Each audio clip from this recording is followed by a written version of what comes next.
বারাকাতুহু। ওয়ালাইকুম আসসালাম ওয়া রাহমাতুল্লাহি ওয়া বারাকাতুহু। হুজুর, আপনার কাছে আমার একটা প্রশ্ন জানার আছিল যে সালাত বা নামাজ এই সম্পর্কে কি? সালাত বা নামাজ, যে দুই শব্দ, একটা সালাত শব্দ হচ্ছে কোরআনে পাকে অনেকবার এসেছে, 80, 85, 82 বার। আর নামাজ তো এটা ফার্সি শব্দ। সেটা নামাজ বলতে আমাদের দুইটা শব্দ, দুইটা গুরুত্ব দুই ধরনের। সালাতের ব্যাপক অর্থ আছে, অনেকগুলো অর্থ আছে, আমি গবেষণা করে দেখেছি। আর নামাজ বলতে আমাদের বাঙালি জাতি, বিশেষ করে যারা বুঝে যে পাঞ্জাগানা সালাতে নামাজকে মানে পাঞ্জাগানাকে নামাজ বলে, তারা একটা অর্থে গুরুত্ব দেয়। আর সালাত শব্দ যখন নেবেন তখন এটা ব্যাপক অর্থে, সালাত অর্থ ধরেন দুরূদ শরীফ হয়, সালাত অর্থ পাঞ্জাগানা নামাজ হয়, সালাত অর্থ নবীর প্রশংসা হয়, সালাত অর্থ আপনি জিকির হয়, সালাত অর্থ তারপরে আপনার ধ্যান হয়, সালাত অনেকগুলো অর্থ কোরআনে গবেষণা করলে, এগুলো আমার কিতাবে নবীর নামাজ বললাম, শয়তান কাফির মুনাফিকের নামাজ, ওই কিতাবটা পড়লে পাবেন। 2 নম্বর প্রশ্ন হুজুর, অনেকেই বলে 5 ওয়াক্ত নামাজ কোরআনে নাই। 5 ওয়াক্ত নামাজ কোরআনে নাই, এটা না, এই কথাটা সম্পূর্ণ মিথ্যা। যারা বলে তারা হচ্ছে শিয়াপন্থী বা বাতিলপন্থী বা ওয়াহাবিপন্থী, হ্যাঁ, বা ভণ্ড সুফি। 5 ওয়াক্ত নামাজ কোরআনে নাই বা সালাত কোরআনে নাই, এই কথাটা এভাবে সম্পূর্ণ মানা যাবে না। এখন তারা কোরআন বলতে কি বুঝে? ওহি তো 2 প্রকার, একটা হচ্ছে ওহি মাতলু, ওহি গায়ের মাতলু।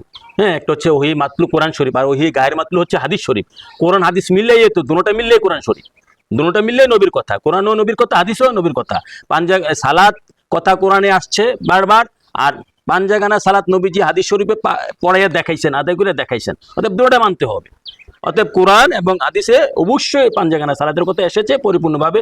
যারা বলে কোরআনে নাই, তারা কোরআন হাদিসকে ভাগ করে ফেললো। যেমন আমরা যারা হক্কানি সুন্নি সুফি, আমরা যারা নবীর সাথে, নবীকে আল্লাহর সাথে পৃথক করি না, পৃথক করলেই তো উলাইকা হুমুল কাফিরুন হাক্কা।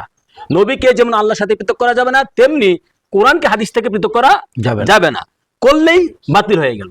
তো তাহলে কোরআন থেকে যদি হাদিসকে পৃথক না করেন, তাহলে যে কোরআনে আছে সালাতের কথা, সেই হাদিসেই পাঞ্জাগানা সালাত নবীজি পাঠ করে দেখাইছেন, সেই কোরআনেই দেখাইছেন। দুটোটাই কোরআন। আল্লাহ রাসূল বুঝার তৌফিক দান করুন। আর কোনো প্রশ্ন? জি হুজুর, 3 নম্বর প্রশ্ন, নামাজ আদায় করার পূর্বে শর্ত কি? সালাত বা নামাজ আদায় করার পূর্ব শর্ত হচ্ছে, 1 নম্বর ইমানদার হইতে হবে। যারা ইমানদার তাদের জন্য নামাজ ফরজ।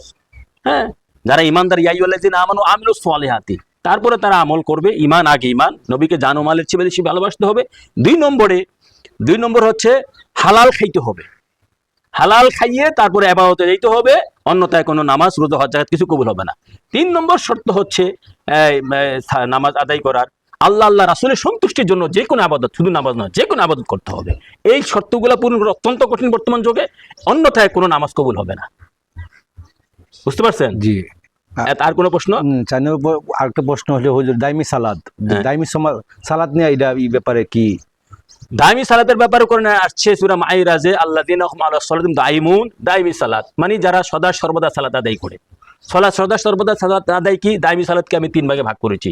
একটা হচ্ছে দাইমি সালাত হচ্ছে যাদের অন্তরে, হৃদয়ের মধ্যে আল্লাহ রাসূল গায়েবী ভাবে জিকির দান করেছেন, এটা 1 নম্বর দাইমি সালাত। এটা ওলিয়া লাগাও শুধু বড় মাপের। 2 নম্বর দাইমি সালাত হচ্ছে যারা নাকে দিয়া সব সময় আল্লাহ রাসূলের জিকির করে, নাকে বলতে শ্বাসে প্রশ্বাসে পদে পদে বা প্রতি ক্ষণে ক্ষণে করতে পারে। 3 নম্বর দাইমি সালাত হচ্ছে যারা এই যে আপনার মুখে দিয়া আল্লাহ রাসূলের নাম জপে, দুরূদ শরীফ পড়ে জিকির করে। এই 3 প্রকারের দাইমি সালাত আছে।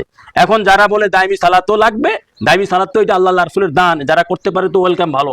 হ্যাঁ, তারপরে দাইমি সালাতও লাগবে, পাঞ্জাগানা সালাতও লাগবে।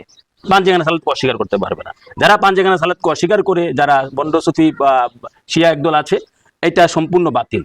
হ্যাঁ, নবীজির কোনো সুন্নতকে অস্বীকার করা যাবে না। নবীকে জান ও মালের চেয়ে বেশি ভালোবাসতে হবে, এবং নবী দুজাহানের ভালোবাসার পর নবীর সুন্নতগুলো 1-2টা করে আঁকড়িয়ে ধরতে হবে। নবীর সুন্নতকে ভালোবাসতে হবে। আর যদি পালন না করতে পারেন, সেটা ভিন্ন বিষয়। মানলে মাপ পাওয়া যাবে, আর পালন না করতে পারলে আল্লাহ রাসূল মাফ করে দেন, মানি সত্য বলে, কিন্তু পালন করতে পারছি না, শয়তানে ফেরে ফল, মাপ পাওয়া যাবে, অস্বীকার করা যাবে না। হ্যাঁ, ঠিক আছে, বুঝতে পারছেন? জি। আল্লাহ রাসূল আমাদেরকে সত্য বোঝা ও মানার তৌফিক দান করুক।